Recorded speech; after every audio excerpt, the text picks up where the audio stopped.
If you are with a partner that is a chronic complainer that makes you feel like a bad person, then you need to watch this video. If you are not having relationship issues, then you shouldn't watch this video and go watch something else.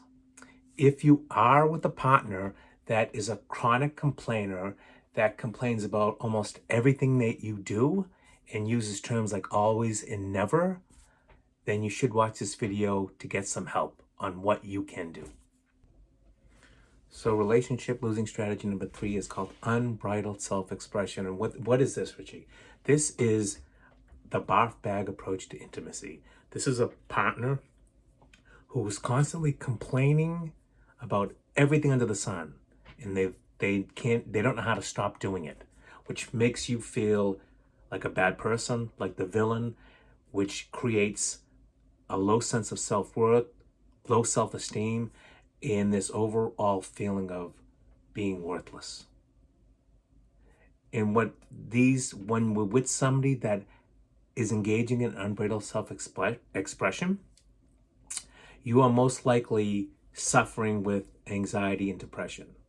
Anxiety because you're always trying to be 1 or 2 steps ahead of them. You're always trying to read their minds.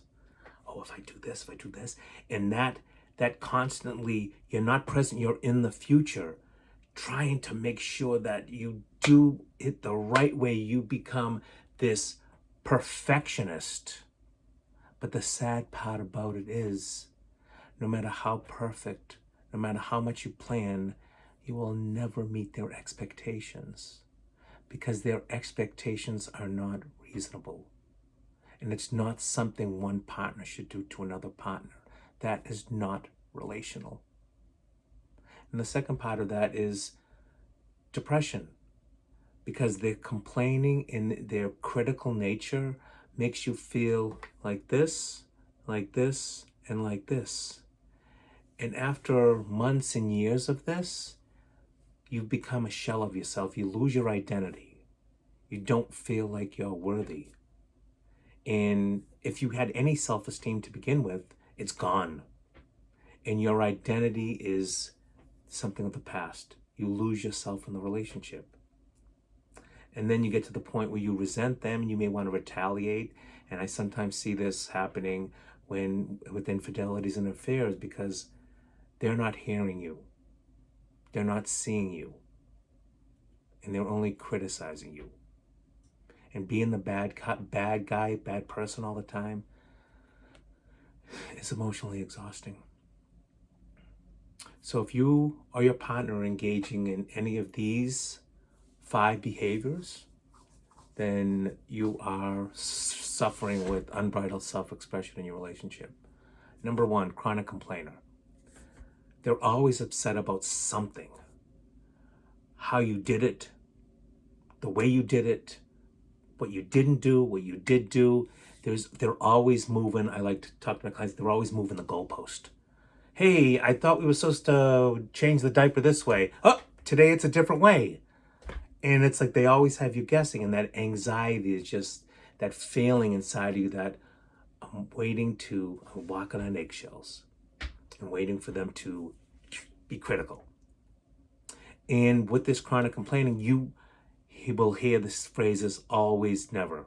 You always do this and you never do that. You always ignore me. Is that really true? Or are you just creating more drama and needing a reason to be mad at your partner? Unless they have actually not spoken to you in like 2 years. And I've had couples in the past that did not speak for 2 years.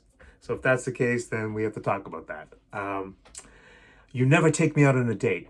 Really? If you're in a relationship now, then you must have had at least 1 date. So you see how they blow things out of proportion, and they use these always and never statements as a way to dramatize and feed into their view of you. Number 2, they're not present and most likely live in the past or the future. If you didn't wash a dish 5 years ago, they will never let you forget that. And that makes you want to scream with anger and resentment and frustration hey, you wash the dishes again. You haven't washed the dish. You haven't washed the dish, 5 years I can remember you haven't ever washed the dishes the right way. And that makes us feel smaller. No matter how much you improve, you will never ever match up to their expectations. They're just too high. They're unreasonable. Who would want to do that? And the reason they are miserable is because a part of them blames you for the way they feel about themselves or what is going on in their internal world. And this is not your fault. Okay? This is grandiose behavior on their part, and what I call that is a partner riding their high horse. And in my couple sessions, when I have the high horse rider, I call them blatant in the relationship. I need to help them come off their high horse and come down where the rest of us are breathing air. Number 3, no remorse or guilt. You typically never hear somebody that uses unbridled self-expression. You never hear them say sorry. Oh, it's like, oh, I'm so sorry. I said that. I shouldn't have said that. They don't say sorry because they are grandiose and they don't think they do anything wrong. Most likely false empowerment when they were children. But this is, again, grandiose behavior, which is really frustrating and sad. The next one, number 4, they are boundaryless. They say whatever is on their mind with no kindness or respect for you or their partner. They have these big emotions. I like when clients go, they have big emotions. But those big emotions leak out into every aspect of their life. Those big emotions leak out onto their partners. Those big emotions leak out onto their children. They become hysterical, angry, verbally, and emotionally abusive. Or on the flip side, they are so depressed that they cannot get out of their own way. And I tell them, it's like, you can either be with your depression or you can be with your partner. You can't have it both ways. So if they're depressed, they need to get into therapy. It's not our job to be our partner's therapist. It's not our job to fix them. My wife and I tried to fix each other for years after we lost our son. And this is before I was a therapist. And it didn't work. It's sustainable. Our jobs are not to fix our partners. Let professionals do that. We're there to support them. We're there to validate their feelings. Oh, you had a hard day. Sorry I had a hard day, honey. I'm here to help and support you, whatever you need. I love you. That's it.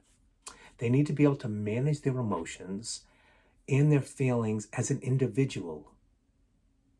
It's funny how I'll have a couple in my office and I'll have, one of the partners depressed and they'll be like this. It's like, what? What'd you say? They're so withdrawn and out of it. And it's like, do you work? And they go, yeah. And it's like, well, is this what you do at work? He goes, no, I'm good at work. And it's like, then how can you turn it off at work and then you turn it on at home? Okay? But when you're with your partner, turn it off because you have the ability to do it because you got to work that shit out. Number 5, they make demands and not requests. They want things and they don't know how to verbalize them. So they go about it in this critical, condescending, and demeaning way. Why? Because they cannot be vulnerable. And if we don't have vulnerability, if we can't be vulnerable, we can't be intimate. And we can't be intimate, we can't be in relationships. And there are a million reasons why they can't be vulnerable. Maybe they don't feel safe with you. Maybe they don't feel safe with themselves or something from their past. But that stuff needs to be worked out in somewhere else, like in couples therapy. And this making demands, not requests, because when you ask for something, the other person could say no. And that would be a hit on their self-esteem. Hey, hun, would you mind doing the dishes? No, I don't want to do that. Makes you feel like crap. So instead you go, when are you going to do the dishes? No vulnerability there. You're making a demand and not a request. Okay, so what can you do? Okay, number 1, They have to figure out a way to stop complaining about everything. Stop complaining about the past. And what's interesting is that if it's still going on, things from the past are still going on today in the relationship, the same kind of dysfunctional behaviors and things that irritate each other, you have to find a couples therapist, because this is going to lead to divorce, because the resentment will build up to a point where you guys got to go your separate ways. And you cannot heal from things that are still happening. When I work with resentment with my couples, we have to stop the behaviors that created the resentment to begin with, because most of us can let go of past, but if it's still going on, how do I let go that, you were a shitty dishwasher for the last 5 years and you're still washing dishes shitty now? I don't know, I'm obsessed with dishwashing, but that's my own stuff. Okay, number 2, they have to shift from complaint to request. When are you going to do the dishes? I don't know, maybe never. Instead of, hey love, would you be able to do me a huge favor if you have a minute and do the dishes? You see the difference? And if there's a no, the partner's responsibility is to know and a reason why, and a promise to do it at some point. You can't just say no. And if you get a no, it's not the end of the world. It's a micro disappointment. Don't let micro disappointments become major disappointments that will impact the relationship. My wife didn't wash the dishes again. She's terrible. Really? Is that how you want to move through life? Number 3, they have to start being grateful for what they're getting. If you have sex 3 times a week and one is 7, be grateful for the 3 times. Don't be greedy. Number 4. I don't know, I got my numbers screwed up. Doesn't matter. Being harsh is not going to help the relationship. It will only build resentment. So use these 3 questions to filter everything you're going to say to your partner. Is it true? And then if it's true, is it necessary to say, we word vomit so much, and I'm probably word vomiting in this video, I'm sorry. We word vomit so much. Is it true? If it's true, is it necessary? Do I need to say it? And if I do need to say it, it's got to be kind. Because harshness is not relational. And you can get so much more of what you want by being kind instead of harsh.